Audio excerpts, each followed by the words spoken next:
अस्सलामुअलैकुम नाज़रीन कराम, नई वीडियो में आपको खुश आमदीद कहते हैं। आज बिलाखिर लाहौर हाई कोर्ट लगी और जज साहब भी मौजूद थे। जज साहब ने छुट्टी भी नहीं की और सबसे अच्छी खबर यह है कि जज साहब ने आज बाकायदा तौर पर बड़ा हुक्मनामा भी जारी कर दिया है। पाकिस्तान तहरीक इंसाफ लिबर्टी चौक पर जलसा करना चाहती है और इस सिलसिले में उन्होंने बाकायदा दरख्वास्त दी थी। ये अलग बात है, अगर वो जलसा करना चाहते हैं तो उसकी डीसी को ही इजाज़त देनी चाहिए। रात को अनवारुल हक काकड़ टीवी पर बैठकर कह रहे थे कि पीटीआई को जलसों की इजाज़त मिलेगी, किसी भी सियासी जमात का सरबराह मिलना चाहे तो मैं हाजिर हूँ। अब पाकिस्तान तहरीक इंसाफ इजाज़त मांग रही थी, लेकिन डीसी लाहौर ने अभी तक कोई फ़ैसला नहीं किया था। गुज़श्ता दिनों हमने देखा कि जस्टिस साहब मौजूद नहीं थे, तो आज जस्टिस राहील कामरान ने इस केस पर समाअत की है। आज उन्होंने पूछा कि आखिर पाकिस्तान तहरीक इंसाफ को इस सिलसिले में अभी तक इजाज़त क्यों नहीं दी गई। तो उन्होंने कहा कि जो पाकिस्तान तहरीक इंसाफ के जलसा मांगने की इजाज़त है, जो डिप्टी कमिश्नर लाहौर राफिया हैदर हैं, वो कल तक इस हवाले से फ़ैसला करें। यानी फ़ैसला आपने करना है कि आपने इजाज़त देनी है, बिल्कुल ठीक है, आप इजाज़त दें ताकि वो इस सिलसिले में अपनी तैयारी आगे बढ़ा सकें। और अगर आपका फ़ैसला ये है कि पाकिस्तान तहरीक इंसाफ को आपने लाहौर के लिबर्टी चौक पर जलसे की इजाज़त नहीं देनी, तो कम अज़ कम ये भी फ़ैसला करें कि हमने इजाज़त नहीं देनी, और उनके मुताबिक अगर इजाज़त नहीं देनी तो ये बताएं कि आपने इजाज़त क्यों नहीं देनी, वरना हम डीसी को ख़ुद बुलाकर पूछ लेंगे। अब नाज़रीन इकराम, मैं आपको बता दूं, ये जो अफसरान हैं ये आपके मेरे ऊपर तो बहुत इख्तियार इस्तेमाल करते हैं, लेकिन जब इनको जज साहिबान बुलाते हैं और इनको पता होता है कि जज साहिबान ने कटहरे में खड़े कर लेना है या तौहीन अदालत लग जानी है, तो ये बिल्कुल नाक की लकीर की तरह सीधे हो जाते हैं। अब डीसी साहिबा को कल तक का हुक्म मिला है, उम्मीद है कल 13 तारीख तक वो फ़ैसला कर लेंगी। बाकी 14 का एक दिन है और 15 को जलसा बनता है, तो इस जलसे के लिए आपको तैयारी भी करनी होती है। लेकिन पाकिस्तान तहरीक इंसाफ इतनी ज़्यादा एक्सपर्ट है जलसे करने में, अगर उनको 14 को भी इजाज़त मिल गई तो पाकिस्तान तहरीक इंसाफ 15 को भी लाहौर में जलसा कर सकती है। आपको ये बात मैं बता रहा हूँ। अब देखना यह है कि जस्टिस राहील कामरान ने जो हुक्म दिया है, जिसके ऊपर उन्होंने कहा कि लॉ ऑफिसर अथॉरिटी को कहें कि फ़ैसला करके कल तक अदालत में रिपोर्ट पेश करें। अब अदालत में कल रिपोर्ट पेश करने के बाद पता चलेगा कि क्या फ़ैसला आता है। दूसरी जानिब इमरान खान की इस्लामाबाद हाई कोर्ट में 4 दरख्वास्तें लगी हुई हैं, जिसमें एक साइफ़र में ज़मानत की दरख्वास्त है, उस पर 2 बजे समाअत है। फिर साइफ़र केस का ट्रायल रोकने की दरख्वास्त है। फिर उनके ऊपर जो फ़र्द जुर्म आयद करना है वो है। फिर अल-कादिर ट्रस्ट और तोशा खाना में जो उनकी ज़मानत क़ब्ल गिरफ़्तारी है उसकी दरख्वास्त है। अब 2 दरख्वास्तों पर इस्लामाबाद हाई कोर्ट से खबर सुनने को मिल गई है। एक साइफ़र केस का ट्रायल रोकने और फ़र्द जुर्म लगाने के फ़ैसले के ख़िलाफ़ जो दरख्वास्तें हैं, साइफ़र केस के मुकदमे को ख़ारिज करने के लिए दरख्वास्तों के साथ उन दोनों दरख्वास्तों को यकजा कर दिया गया है। इस हवाले से आज लतीफ़ खान खोसा ने सिर्फ इतनी सी बात की कि जस्टिस आमिर फ़ारूक साहब मेहरबानी कीजिएगा, इन दरख्वास्तों को कहीं 17 तारीख को ना लगा दीजिएगा। उसकी वजह यह है कि 17 तारीख को साइफ़र जज ने फ़र्द जुर्म आयद करने का ऐलान कर रखा है। तो इस पर फिर जस्टिस आमिर फ़ारूक ने रिमार्क्स दिए कि देख लूँगा, 17 से पहले लगा दूँगा केस। मसला ये है कि आज इस मामले पर साइफ़र वाले जज अबुल हसनात ज़ुल्करनैन ने तफसीली फ़ैसला भी जारी किया है, और उस तफसीली फ़ैसले के अंदर उन्होंने कहा है कि इमरान खान और शाह महमूद कुरैशी के ऊपर 17 अक्टूबर को सख्ती से फ़र्द जुर्म की कार्रवाई का आगाज़ होगा। उन्होंने 9 अक्टूबर की जेल समाअत का तहरीरी हुक्मनामा जारी कर दिया है। उनके मुताबिक इमरान खान को चहलकदमी के लिए जगह दी गई, और इमरान खान ने कहा कि वो जगह कम है, उनको मज़ीद जगह चहलकदमी या एक्सरसाइज के लिए मिलनी चाहिए। तो बिल्कुल ठीक है, उनको वो जगह देने के हवाले से हुक्म जारी कर दिया है।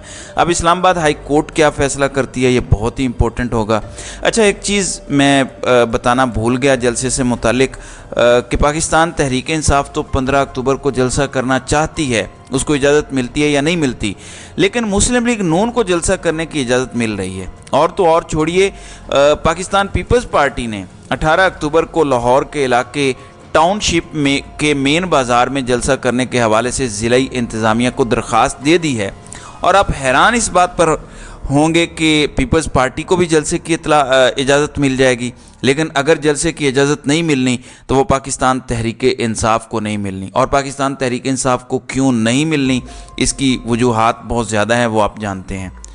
اچھا ناظرین کرام، ایک اور معاملہ ہے، آپ کو یاد ہوگا کہ شہباز شریف اپنے حلقے کے اندر گئے تھے، اور حلقے کے اندر جب گئے تو ایک ویڈیو آئی، اس ویڈیو کے اندر گالم گلوچ سنائی دے رہی تھی۔ شروع میں کہا گیا کہ یہ ویڈیو جعلی ہے، اصل نہیں ہے۔ پھر شہباز شریف نے کہا کہ نہیں، وہ میرے حلقے کے لوگ تھے، وہ مسائل بیان کر رہے تھے۔ اگلے دن ایک اور فوٹیج جاری کی گئی ماڈل ٹاؤن سے، جہاں پہ کچھ لوگ آئے ہوئے تھے، ان کو چائے پلائی گئی۔ پھر سوشل میڈیا پر نون لیگ کا بکاؤ میڈیا طبقہ ملامتیہ اور لفافہ صحافی ٹی وی پر بیٹھ کر کہنے لگے کہ دیکھیں یہ ہے مثالی سیاست، کہ اس شخص کو لوگوں نے روکا، گالم گلوچ کیا اور اپنے مسائل بیان کیے، مگر اس نے کوئی کچھ نہیں کیا، ان کو گھر بلایا، ان کو چائے پلائی اور ان کے مسائل سنے۔ تو واہ واہ کریں کہ شہباز شریف جیسا کوئی لیڈر نہیں ہے۔ اب اگلی خبر یہ ہے کہ جن لوگوں نے شہباز شریف کی گاڑی روکی اور بقول شہباز شریف کے وہ اپنے مسائل بیان کر رہے تھے، تو ان مسائل بیان کرنے والے افراد کے خلاف پولیس کی مدعیت میں مقدمہ درج ہو چکا ہے۔ یعنی ان لوگوں نے بادشاہ سلامت کی گاڑی کیوں روکی، بادشاہ سلامت کی گاڑی روکنے کے بعد اس کے خلاف احتجاج کیوں کیا، تو اب پولیس کی مدعیت میں یہ مقدمہ درج ہو گیا ہے۔ لیکن آپ کو ٹویٹر اور باقی ہر جگہ پر بتایا جائے گا کہ دیکھا آپ نے شہباز شریف نے اپنی گاڑی روکنے والے اور احتجاج کرنے والوں کو بھی چائے پلائی ہے۔ اب دوسری جانب ان کے بڑے بھائی لندن سے سعودی عرب پہنچ گئے ہیں، جدہ میں ان کا استقبال ہوا ہے، لیکن رات سے شور مچا ہوا ہے اس چیز کا، جو پاکستان کے ہائی کمشنر ڈاکٹر فیصل برطانیہ میں نواز شریف کو سی آف کر رہے تھے ایئرپورٹ کے اوپر، اور سی آف کرنے کے علاوہ جو ویڈیو آئی ہے اس ویڈیو پر وہ نواز شریف کو بیانیہ بنانے کی بات کر رہے تھے۔ نواز شریف بھی بڑے تیز ہیں، نواز شریف ان سے کہہ رہے تھے کہ نہیں تسی دسو، یعنی آپ بتائیں۔ تو میں ہمیشہ یہ کہتا ہوں کہ پاکستان کے یہ جو بابو ہیں، ان کی تقریریں، ان کی تحریریں اپنی جگہ، یہ اشرافیہ کے فرنٹ مین ہیں، یہ ہر حکومت کے ساتھ ہوتے ہیں، یہ طاقتوروں کے ساتھ ہوتے ہیں، یہ چاپلوسی اور خوشامد میں ہر حد کراس کرتے ہیں۔ اب مجھے یہ بتائیے، ڈاکٹر فیصل ریاست پاکستان کے اکاؤنٹ سے تنخواہ لیتے ہیں، وہ ریاست پاکستان کے امپلائی ہیں، وہ ایک تو اشتہاری کو وہاں پہ کس حیثیت میں چھوڑنے کے لیے آئے، یہ الگ بات ہے، جنہوں نے پیغام دینا تھا انہوں نے بھیجا، پھر ان کو ساتھ یہ کہہ رہے ہیں کہ جناب بیانیہ بنانا پڑے گا۔ کیا بیانیہ بنانا پڑے گا؟ آپ کوئی سیاسی لیڈر ہیں، آپ کوئی کنسلٹنٹ ہیں، آپ پاکستان کے ہائی کمشنر ہیں، آپ پاکستان کے قومی خزانے سے تنخواہ لیتے ہیں، اور آپ بتا رہے ہیں کہ نواز شریف کو سیاسی گیم میں کیا کرنا چاہیے۔ اب نواز شریف والے معاملے پر مسلم لیگ نون کل سے پریشان ہے، گو ان کا کہنا ہے کہ ان کے پاس حل موجود ہے۔ سلمان اکرم راجہ کے مطابق سپریم کورٹ کے فیصلے سے نواز شریف پر اپیل کا دروازہ بند ہو گیا ہے۔ ہاں ایک ڈیولپمنٹ ضرور ہے، ایکسپریس نیوز کے مطابق یہ کہ پریکٹس اینڈ پروسیجر ایکٹ کے فیصلے سے جو نیب ترامیم ختم کر دی گئی تھیں، جسٹس امرتا بندیال نے جو نیب ترامیم ختم کی تھیں، اس فیصلے کو ریورس کرنے کے حوالے سے جو ہے وہ اپیل کا حق دوبارہ نیب کو مل گیا ہے۔